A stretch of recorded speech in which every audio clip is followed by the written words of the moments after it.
Bonjour à tous, le but dans cette vidéo c'est de faire une revue d'investissement sur le projet Peace Homes de SkySuits. Pour le contexte, j'ai plusieurs abonnés en fait qui m'ont parlé globalement de Peace Homes et des différents projets qu'ils avaient, dont un en particulier SkySuits, et qui voulaient savoir est-ce que c'est un bon investissement ou pas.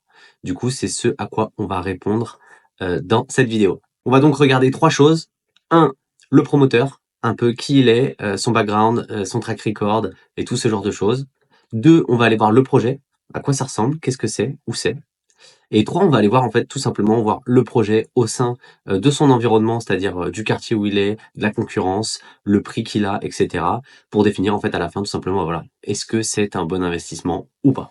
Donc là, je commence direct avec Peace Homes. Voilà, je suis allé voir rapidement. Le bon point, on va dire, sur ce promoteur, c'est le côté un peu social media. Ils ont vraiment une énorme présence. Là, on le voit, je l'ai mis avec le CEO qui a 600 000 followers. On voit qu'ils ont énormément de stories avec notamment de la street crédibilité un peu avec Jason Derulo qui sponsorise leurs événements. Donc c'est des choses qui rassurent, qui sont des bons points. Donc premier point assez rassurant. Second point, je suis allé voir dans un peu plus moyen, je suis allé voir dans le track record de leur présentation les projets dont ils parlent, ce qu'ils disent qu'ils ont fait.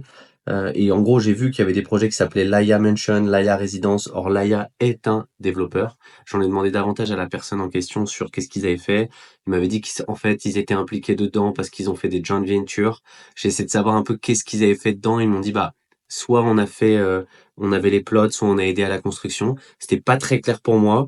Du coup, ça veut dire que dans leur présentation, ils ont un track record au final qui est pas spécialement vraiment leur track record. Donc c'est quelque chose que j'irai un peu creuser et que je trouve un petit peu plus moyen, donc à surveiller. Le troisième point, c'est que je suis allé tout simplement googliser le nom de leur CEO, essayer de trouver ce qu'ils faisaient, etc. Parce que voilà, on a une to-do un peu d'avoir des checklists.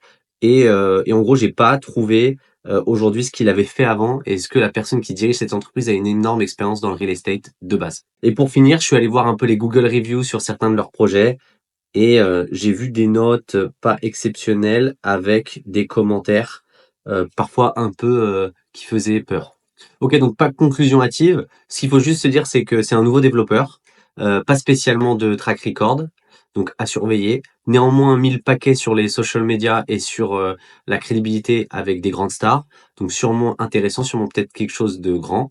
Ce que j'irai creuser, c'est deux choses. J'irai connaître déjà qu'est-ce qu'ils ont fait sur les projets exactement qu'ils annoncent en question ici, comme dans leur track record. Donc tous ces projets-là, qu'est-ce qu'ils ont fait, dans quelle expertise ils ont. Déjà, ça me rassurerait. Et la deuxième chose, j'essaierai aussi de savoir tout simplement bah, qui sont les gens qui dirigent l'entreprise et quelle expérience ils ont précédemment. Et pour finir, vu que j'ai vu des commentaires un peu qui me faisaient peur sur, tu vois, il y a quelqu'un qui dit qu'il ça fait 1 an qu'il attend son titre de propriété. Il y a quelqu'un qui conseille pas d'acheter, que ça fait 40%, il a payé 40% du prix et que les travaux n'ont pas commencé. Donc voilà, des choses à surveiller. Ça veut pas dire que c'est mal parce que je connais pas le détail, mais des choses à surveiller du coup pour se rassurer et investir de la meilleure des façons qui soit. Ok, maintenant on va sur le projet en question. Donc je montre la brochure. Franchement, la brochure elle est magnifique. Voilà, on va pas se mentir. Les visuels sont exceptionnels, c'est de très haute qualité. Donc on est sur un projet, on reviendra dessus, qui est à JVC, mais donc on est sur du très haut de gamme. Voilà, il y a pas grand-chose à dire. Même les appartements, la finition, en plus ils sont livrés meublés. On voit par exemple ici même une une piscine avec du coup l'écran télé dessus, etc.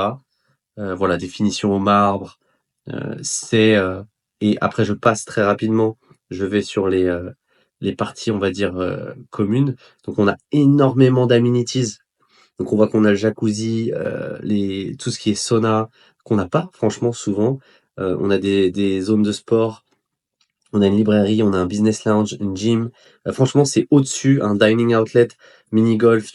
C'est au-dessus de ce qui peut se faire aujourd'hui dans les meilleurs projets actuellement sur le marché. Donc très très intéressant. Et puis voilà, on voit les visuels de la salle de sport, d'une salle de bowling, du sauna, du cinéma. Donc voilà, je dirais projet comme ça sur le papier, exceptionnel et on y reviendra après. Exactement le type de projet sur lequel il faut aller à JVC, c'est-à-dire haut de gamme pour se protéger en vue de l'oversupply potentiel qui arrive. J'en ai parlé d'ailleurs dans une des vidéos sur JVC et la face cachée dont on ne vous parle pas, que vous pouvez regarder si vous ne connaissez pas cet aspect de JVC et que vous souhaitez investir. Voilà, pour finir, la vraie question qu'on va se poser sur ce genre de projet, c'est est-ce qu'ils vont délivrer la qualité qu'il y a dans les slides? Parce que si c'est le cas, c'est intéressant. Si c'est pas le cas, ou qu'il y a du retard, etc., c'est là que c'est dangereux et que ça peut vous mettre en danger. Ok, maintenant, le plus important, c'est d'aller voir, ok, maintenant, confrontons ce projet au marché. Qu'est-ce que ça donne ce projet dans JVC? Avec qui il est en concurrence? Versus son prix? Est-ce qu'il est vraiment intéressant ou pas? Est-ce que c'est un bon investissement? Donc là, j'ai récapitulé les infos de la personne qui a acheté. Voilà, il a acheté un studio avec piscine, 43 mètres carrés. Le prix initial, c'était plutôt du 224 000 euros, donc 5 200 euros du mètre carré. Finalement, lui, il l'a touché parce qu'il a mis beaucoup de cash à 195 000, 16% de remise, sachant que tout est fourni. Donc lui, il le touche à 4 500 euros du mètre carré, tout fourni. Voilà, 4 500 euros du mètre carré, c'est fourchette hausse sur JVC. 5 200, c'est vraiment haut. Franchement, on peut trouver des projets des plus haut de gamme de chez Bingati à ce prix-là. Le prix à 4 500, voilà, c'est dans la norme de JVC, sauf que il est livré, donc potentiellement, ça peut être une affaire. Voilà, si le mec surdélivre, c'est exceptionnel. Dans l'idée, ce projet, il est situé juste ici, du coup, à JVC. JVC, je passe rapidement dessus, mais vous le savez déjà, il y a 172 projets off-plan qui arrivent.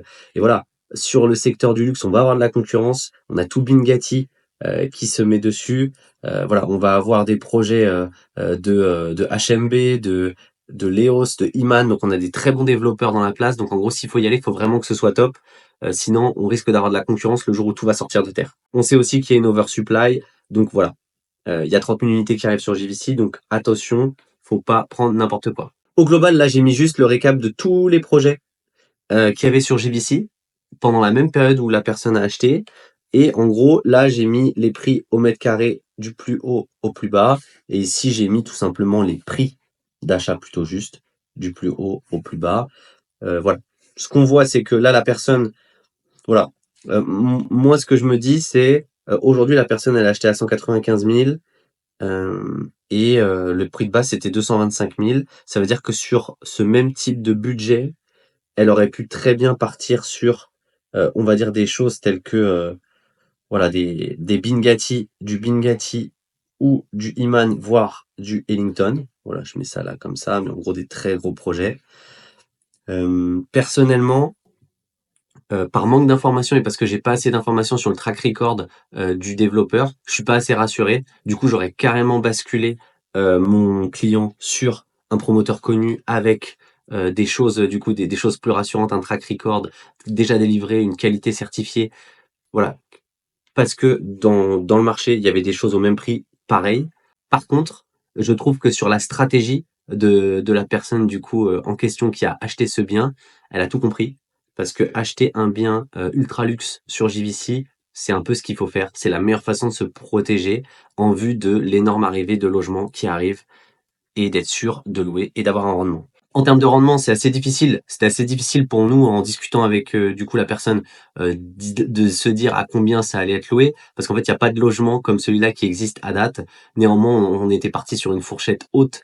Allez, on s'était dit que 1 250 euros par mois, 1 300 euros par mois pour un bien comme ça, studio avec piscine, ça allait frôler en gros le plafond aujourd'hui qu'on a sur les one bed qui sont pas mal, souvent à 1 500. Donc on pouvait se dire, on peut être entre 1 000 et 1 300 euros par mois, ce qui lui faisait une rentabilité de son côté, il me semble, autour de 7-8%. Ok, donc pour conclure, pour moi, c'est un bon investissement parce que la stratégie d'acheter du luxe sur JVC et du premium, c'est la meilleure façon, surtout sur un studio où il va y avoir de la grosse concurrence. Là, la personne s'est sécurisée et s'est du coup mis en bonne position pour louer son logement par rapport aux autres dans les années à venir.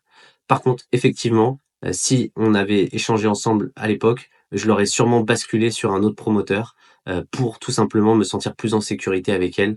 Parce que voilà, là, on ne sait pas si la personne va délivrer dans les temps, si la livraison va se faire aussi bien que sur le PDF.